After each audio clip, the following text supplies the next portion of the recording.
दोस्तों, मैं प्रणव अपने ग्लोबल आईटी केयर के इस यूट्यूब चैनल में एक बार फिर से आपका स्वागत करता हूं। जी हां दोस्तों, मैं आज आपके लिए लेकर आया हूं बहुत ही ज़बरदस्त टीडीएल। जी हां, आपने ठीक सुना, एक्सेल टू टैली इंपोर्ट। आप अपने किसी भी डाटा को एक्सेल से टैली में इंपोर्ट कर सकते हैं बहुत ही आसान तरीके से। जी हाँ, चाहे वो आपका सेल हो या फिर परचेज हो, डेबिट नोट हो या क्रेडिट नोट हो, आप अपने एक्सेल से टैली में डाटा को इंपोर्ट कर सकते हैं बहुत ही आसान तरीके से। और सबसे खास बात दोस्तों ये है कि आपका एक्सेल का फॉर्मेट किसी भी तरह का हो। मैं सबसे पहले अपना फॉर्मेट दिखाना चाहूँगा आपको। ये देख सकते हैं, मैंने अभी परचेज और सेल, मेरे पास दो फॉर्मेट है। परचेज के फॉर्मेट को मैं दिखाना चाहूँगा, टेम्पलेट को। ये इस तरह का है, आप देख सकते हैं। सिर्फ मैंने इसे ग्रीन कर रखा है कि जो जो मुझे फील्ड चाहिए उसे मैंने सिर्फ ग्रीन कर रखा है, इसमें कहीं कुछ नहीं है। जिस तरह से ये एक्चुअली डीएमएस का डाटा है, ऑटोमोबाइल्स डीएमएस का डाटा है। डीएमएस का एक सॉफ्टवेयर है जिससे मैंने इस डाटा को निकाला है, और इसी एक्सेल से मुझे अपना सारा परचेज टैली में इंपोर्ट करना है। तो मुझे जिस जिस फील्ड की इसमें ज़रूरत है उसे मैंने सिर्फ ग्रीन कर रखा है। मुझे यहाँ पे डेट, जीआरएन नंबर नहीं चाहिए। यहाँ पे date, invoice number, party state मैंने ले लिया है, वेंडर कौन सा जहाँ से परचेज हो रहा है, पार्टी नेम, जीएसटी नंबर उसका है, part number, description, part description, quantity, part description quantity है, यूनिट प्राइस है, टोटल यूनिट है, यहाँ पे जीएसटी परसेंटेज है और जीएसटी यूनिट है, एसजीएसटी परसेंटेज और एसजी यूनिट। इसमें चूंकि ये आईजीएसटी का है आइटम है, इसलिए सिर्फ यहाँ पे आईजीएसटी है और आईजीएसटी का परसेंटेज लिखा हुआ है। यहाँ पे जीएसटी रेट है, कौन सा सामान 18 पे भी है, 28 पे भी है, ये दोस्तों आप देख सकते हैं। और यहाँ पे एचएसएन कोड मुझे ज़रूरत था तो इसको मैंने यहाँ पे ले लिया है। तो ये आप देख सकते हैं परचेज का, और बाकी मैं इसके आगे सेल का भी आपको दिखाऊंगा। तो मैं इसे फिलहाल मिनिमाइज कर देता हूँ। और ये देखिए, मैं एक्सेल इंपोर्ट पे चला गया। मैंने अपना टीडीएल यहाँ पे लोड कर रखा है, और लोड करने के बाद आपको ये ऑप्शन मिल जाएगा एक्सेल इंपोर्ट। आप इस पे जाएंगे। सबसे पहले मैं वन टाइम सेटिंग कर लेता हूँ। जी हाँ, ये वन टाइम सेटिंग है। एक बार जब आप सेटिंग को कर लेते हैं तो फिर आपको इसकी ज़रूरत नहीं पड़ेगी। कॉलम सेटिंग, कॉलम सेटिंग में जाने के बाद आप सबसे पहले, मैं परचेज के नाम से बना लेता हूँ, क्योंकि मैं अभी जो मेरे पास टेम्पलेट है वो परचेज का है, spares, purchase spares. Suppose that इसके पास दो तरह का परचेज होता, परचेज स्पेयर और परचेज व्हीकल। तो व्हीकल का मैं अलग टेम्पलेट बना लेता, क्योंकि उसका फॉर्मेट अलग है और स्पेयर का फॉर्मेट अलग है। इसलिए मैं फिलहाल स्पेयर के फॉर्मेट को क्रिएट करने जा रहा हूँ। आप यहाँ ध्यान से देखिए दोस्तों, डेट, डेट पे ये कह रहा है। अब यहाँ पे आ जाइए एक्सेल पे, इसके यहाँ पे डेट 1 नंबर पे लिखा हुआ, ये देखिए सर 1 पे है, इसलिए मुझे कुछ नहीं करना है, यहाँ पे सिर्फ 1 ले लेना है। यहाँ पे देखिए रेफरेंस नंबर, रेफरेंस नंबर मतलब होता है, रेफरेंस नंबर आप किसको मानना चाहते हैं। सपोज दैट मैं इनवॉइस नंबर को ही रेफरेंस नंबर मान लेता हूँ, तो यहाँ पे 2 नंबर पे है, इसलिए यहाँ पे 2 डाल देना है। तीसरा watcher number, watcher number bill number यानी 2 पे ही है, इसलिए फिर से 2 डाल देता हूँ। पार्टी नेम, पार्टी नेम आप दोस्तों देख सकते हैं यहाँ पे वेंडर 6 पे है, तो 6 डाल देना है। बायर नेम यानी वही है बायर नेम 6। सेल्स लेजर, यहाँ पे मुझे सेल्स लेजर की जरूरत नहीं, इसलिए not applicable. Item name, item name आप देख सकते हैं, या तो पार्ट ले सकते हैं या पार्ट डिस्क्रिप्शन ले सकते हैं। तो मैं यहाँ पे 9 नंबर पार्ट डिस्क्रिप्शन को ही के नाम से ही आइटम क्रिएट करना चाहता हूँ। जी हाँ, आपका आइटम भी ये खुद क्रिएट कर देगा, कोई आइटम नहीं बना हुआ है हमारे एक्सेल में, ये आइटम भी क्रिएट करेगा। तो 9 नंबर से आइटम बना लिया। गोडाउन इसमें नहीं है, इसलिए not applicable. Actual quantity, actual quantity दोस्तों देख सकते हैं 10 नंबर कॉलम पे है, इसलिए मुझे यहाँ 10 डाल देना है। बिल्ड क्वांटिटी चूंकि यहाँ पे नहीं है, तो वही एक्चुअल क्वांटिटी ही बिल्ड क्वांटिटी हो जाएगा। रेट, अब रेट देख सकते हैं दोस्तों, यहाँ पे यूनिट प्राइस है 11 नंबर कॉलम पे, तो 11 डाल दूंगा। आगे डिस्काउंट, डिस्काउंट का कोई कॉलम यहाँ पे नहीं है एप्लीकेबल, अगर डिस्काउंट रहता तो मुझे वो डालना होता, तो यहाँ पे नॉट एप्लीकेबल है। आइटम वैल्यू, आइटम वैल्यू ये है 12 नंबर कॉलम पे है, 12 नंबर। उसका जीएसटी रेट, जीएसटी रेट देख सकते हैं दोस्तों, यहाँ पे है 22 नंबर पे, मुझे 22 कर देना है। सीजीएसटी अमाउंट, सीजीएसटी अमाउंट यहाँ पे है जो कि 0 है, 15 नंबर पे है, CGST परसेंटेज ये है और अमाउंट यहाँ होना चाहिए था। क्योंकि ये IGST का है सारा आइटम, इसलिए यहाँ पे 0 है, बट मुझे सिर्फ कॉलम यहाँ पे डालना है। 15 नंबर पे है तो 15 कर देता हूँ।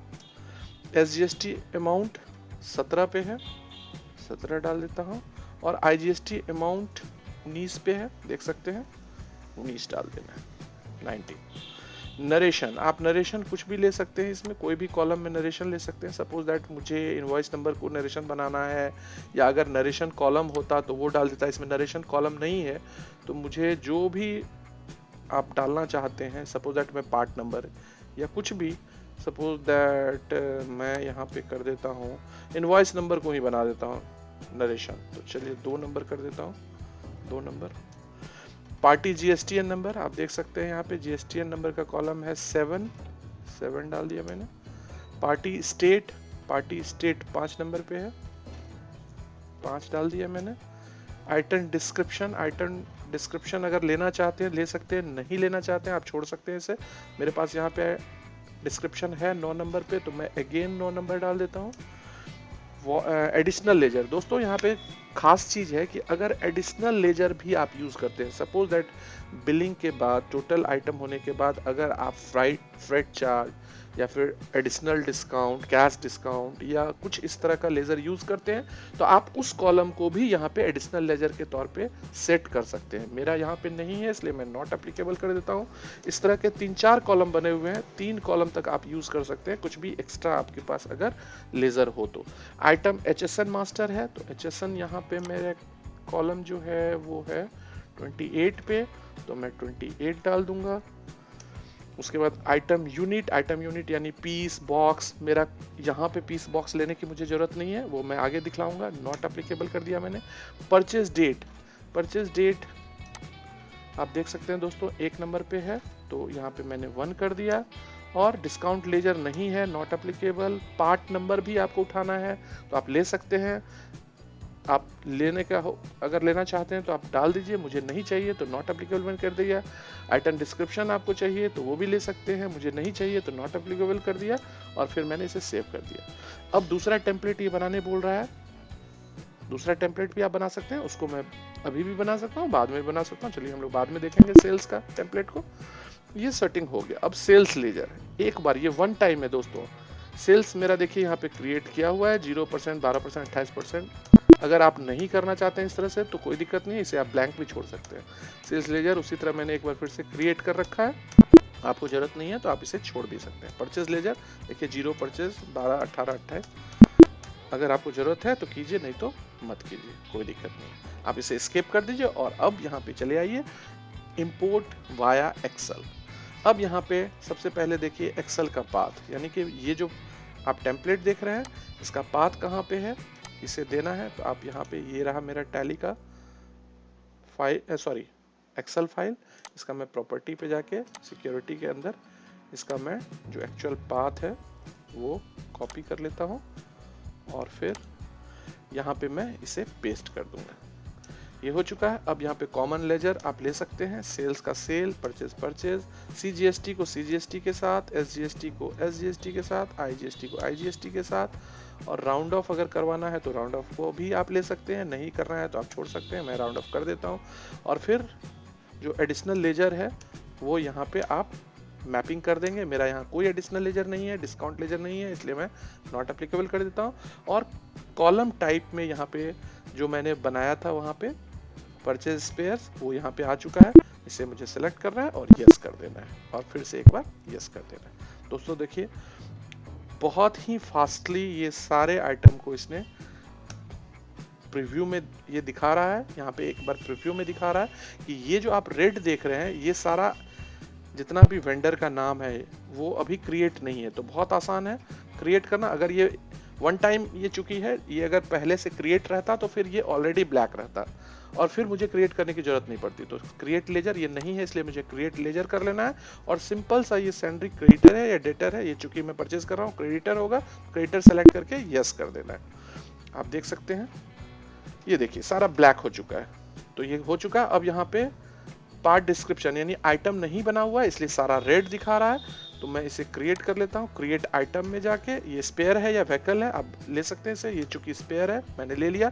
और यहीं पे यूनिट मुझे सेलेक्ट करना है फ्रॉम पीसी, और ये पीस में मेरा सेलेक्ट होता है, तो मैंने पीस ले लिया। और यहाँ पे आप डेट ले लीजिए कब से सेलेक्ट करना चाह रहे हैं और यस कर दीजिए। सारे आइटम को ये क्रिएट कर रहा है, ये वन टाइम प्रोसेस है। ये देखिए दोस्तों, सारा आइटम इसने क्रिएट कर रखा है। अब सारा चीज ब्लैक हो चुका है। अब यहाँ पे ध्यान से देखिए, ये सेल है, परचेज है, डेबिट नोट है, क्रेडिट नोट है, जो भी आप इसे सिर्फ क्लिक करना है। तो मेरा ये परचेज है, इसलिए मुझे परचेज पे क्लिक करना है। ये देखिए, और ये परचेज सेलेक्ट कर लेना है और यस। दोस्तों देखेंगे कितना ही फास्टली इसने, ये देखिए कितना फास्ट इसने सारा परचेज मेरा DSS में मैं जाता हूँ और देखिए ये 13 वाउचर इसने क्रिएट कर रखा है।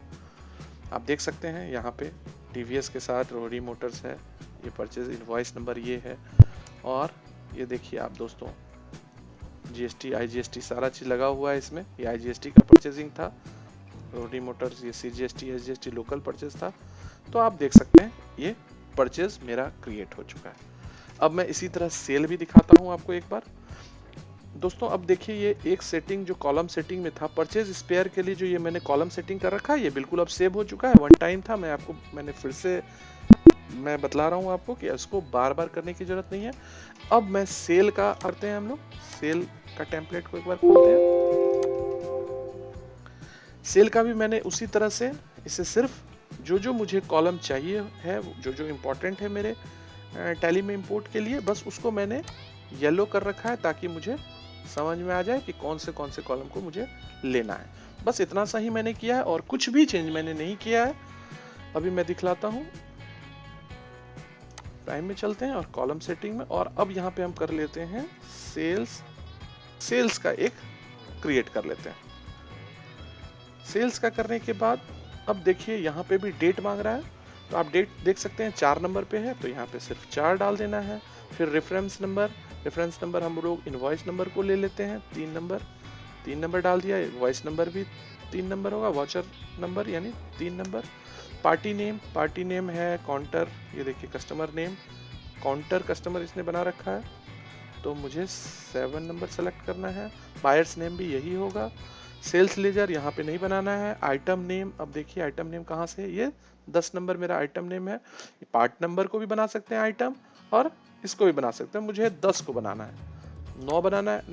पार्ट नंबर को बनाना है तो 9 सेलेक्ट करेंगे, और अगर पार्ट डिस्क्रिप्शन को आइटम बनाना है तो 10 सेलेक्ट करेंगे। मैं 10 कर लेता हूँ यहाँ पे। गोडाउन नहीं है यहाँ पे। एक्चुअल क्वांटिटी आप देख सकते हैं 12 नंबर पे है, 12 सेलेक्ट कर लेना है। बिल्ड क्वांटिटी भी यहाँ पे वही है। रेट आप देख सकते हैं, यूनिट प्राइस 13 नंबर है, यूनिट प्राइस 13 नंबर, यहाँ मुझे 13 सिर्फ सेलेक्ट करना है। डिस्काउंट कुछ भी नहीं है। Total value, item value, total value जो भी है, यहाँ पे टोटल प्राइस यहाँ दिया हुआ है। ये देखिए आप यहाँ पे 2 नंबर 127 इंटू 2 254, ये रहा 16 नंबर, इसलिए ये है 16 number total price 16। GST rate मेरा जो है वो ये रहा 23 नंबर कॉलम पे है। CGST अमाउंट यहाँ पे आप देख सकते हैं, CGST अमाउंट यहाँ पे देख रहे हैं, ये परसेंटेज है CGST का, ये CGST वैल्यू है यानी 18 नंबर 18। SGST अमाउंट आप देख सकते हैं 20 नंबर पे है SGST अमाउंट 20, और IGST अमाउंट, चूंकि IGST यहाँ पे ब्लैंक है बट मुझे डालना है वैल्यू 22। नरेशन मैंने आपको पिछले टेम्पलेट में भी दिखाया था, कुछ भी आप नरेशन जो लेना चाहते हैं। कस्टमर मैं 7 नंबर को ही ले लेता हूँ, नरेशन बनाना है मुझे। अगर नरेशन कॉलम है तो आप डालिए, नहीं तो किसी भी कॉलम को आप डाल सकते हैं, इससे कोई खास फर्क नहीं पड़ने वाला है। पार्टी GSTN नंबर, ये देखिए GSTN यहाँ नंबर है, ये हालांकि ब्लैंक है चूंकि ये कैश सेल है, कोई बात नहीं, लेकिन मुझे डालना है तो 8 नंबर में डाल देता हूँ। पार्टी स्टेट देखिए दोस्तों, इसमें इस टेम्पलेट में आप ध्यान से देखिए, स्टेट का हमारे पास कोई कॉलम नहीं है। तो दोस्तों अगर कॉलम नहीं है और यहाँ मैं नॉट अप्लीकेबल कर दूं, तो ये लोकल स्टेट जो हमारा है उसको ऑटोमेटिक पिक करता है। यानी मैं अगर बिहार से हूँ तो ये ऑटोमेटिक हमारे जितने भी डेटर्स बनाएंगे, यानी जो जिसको हम सेल कर रहे हैं, वो जो पार्टी नेम क्रिएट करेगा, पार्टी लेजर क्रिएट करेगा सॉरी, तो वो बिहार ऑटोमेटिक बन जाएगा, बिहार स्टेट का। ठीक है, तो मैंने नॉट अप्लीकेबल कर दिया है, तो ये सारा बिहार का बन जाएगा। आइटम डिस्क्रिप्शन अगर आप लेना चाहते हैं लीजिए, 10 नंबर 10 मैं कर देता हूँ। एडिशनल लेजर मैं इसके बारे में बतला चुका हूँ पिछले टेम्पलेट में, मेरे में कोई एडिशनल लेजर नहीं है तो नॉट अप्लीकेबल। 2 3 सारा नॉट अप्लीकेबल हो जाएगा। एचएसएन में देख लेते हैं हम लोग कौन से कॉलम में, ये देख सकते हैं 11 नंबर कॉलम में एचएसएन है, 11 डाल दिया मैंने। यूनिट मास्टर मैं यहाँ से नहीं लूँगा क्योंकि आगे मैं दिखला चुका हूँ आपको। परचेज डेट यहाँ पे ये चूंकि सेल है तो परचेज डेट नहीं होगा, इसलिए not applicable. Discount rate ledger नहीं है यहाँ पे तो नॉट अप्लीकेबल।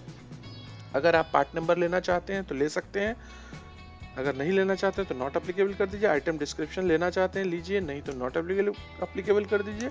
और ये देखिए सेल्स का भी हमारा तैयार हो चुका है। अब आप चलिए सीधे इंपोर्ट वाया एक्सेल में, तो यहाँ पे पाथ कह रहा है मुझे देने के लिए, तो मेरा सेल्स का जो एक्सेल का फाइल रखा हुआ है उसका पाथ मैं कॉपी कर लेता हूँ, जहाँ भी रखा हुआ है मैंने कॉपी कर लिया और इसे सिंपली यहाँ पे पेस्ट कर देना है। पेस्ट कर दिया। सेल परचेज ये ऑलरेडी किया हुआ है, मैपिंग राउंड ऑफ का राउंड ऑफ के साथ, बस यहाँ पे चेंज करना है कॉलम टाइप। अब परचेज पेयर नहीं, सेल्स वाचर को लेना है। सेल्स मैंने ले लिया और यस कर दिया है। फिर से एक बार यस करना है और देखिए दोस्तों एक बार फिर से ये प्रीव्यू दिखाएगा। पहले ये प्रीव्यू चूंकि इस नाम का पार्टी मेरा नहीं बना हुआ इसलिए ये रेड है। क्रिएट लेजर में जाएंगे और ये सैंडरी क्रिएटर की जगह पे इस बार डेटर हो जाएगा क्योंकि इसको हमने सेल किया है। ये देखिए सारा ब्लैक हो चुका है। अब ये सारा आइटम जो है, जो कुछ ब्लैक दिख रहा है वो परचेज के समय में ये सारा आइटम होगा, इसलिए ये ब्लैक है। और बाकी जो रेड दिख रहा है वो अभी नहीं है हमारे टैली डाटाबेस में, इसीलिए रेड है। चलिए इसको कोई दिक्कत नहीं, क्रिएट आइटम कर लेंगे। स्पेयर है तो स्पेयर, वैकल है वैकल ले लेंगे। ये कोई स्पेयर है तो स्पेयर सेलेक्ट करेंगे, पीसेज में जाएंगे और पीसेज में मुझे यूनिट रखना है और बस इसे यस कर दें। ये सारा आइटम को क्रिएट कर रहा है और ये देखिए दोस्तों तुरंत हो चुका है, सारा आइटम क्रिएट हो चुका है। अब ये देखिए sale, purchase, debit note, credit note क्या है इसमें से, तो सेल है इस बार, तो सेल को क्लिक करेंगे और फिर सेल के साथ इसे एंटर कर देंगे। ये देखिए दोस्तों तुरंत बहुत ही स्पीडली होता है। जी हाँ दोस्तों, बहुत स्पीडली ये क्रिएट करता है। अब हम लोग दिखाते हैं आपको DSS करके, देख सकते हैं दोस्तों ये हमारा सेल ऑलरेडी क्रिएट हो चुका है। अभी सेल के अंदर जाते हैं, ये देखिए सारा सेल हो चुका है चूंकि पार्टी एक ही था। मैं इसको अंदर भी आपको खोल के दिखाता हूँ और इसे अल्टर करके दिखाता हूँ। ये देखिए दोस्तों सैंडरी क्रिएटर में हो चुका है और इसने बिहार पिक कर लिया है, जबकि आपको मैंने दिखलाया था कि वहाँ पे स्टेट का कोई भी कॉलम नहीं था। आप देख सकते हैं दोस्तों यहाँ पे इसने पूरा सेल्स हमारा जो है वो एक्सेल के साथ इंक्लूड कर दिया। तो दोस्तों यही था हमारा बहुत ही यूजफुल हमारा ये TDL है। आप आराम से किसी भी टेम्पलेट को, किसी भी एक्सेल के टेम्पलेट को आप टैली में इंपोर्ट कर सकते हैं।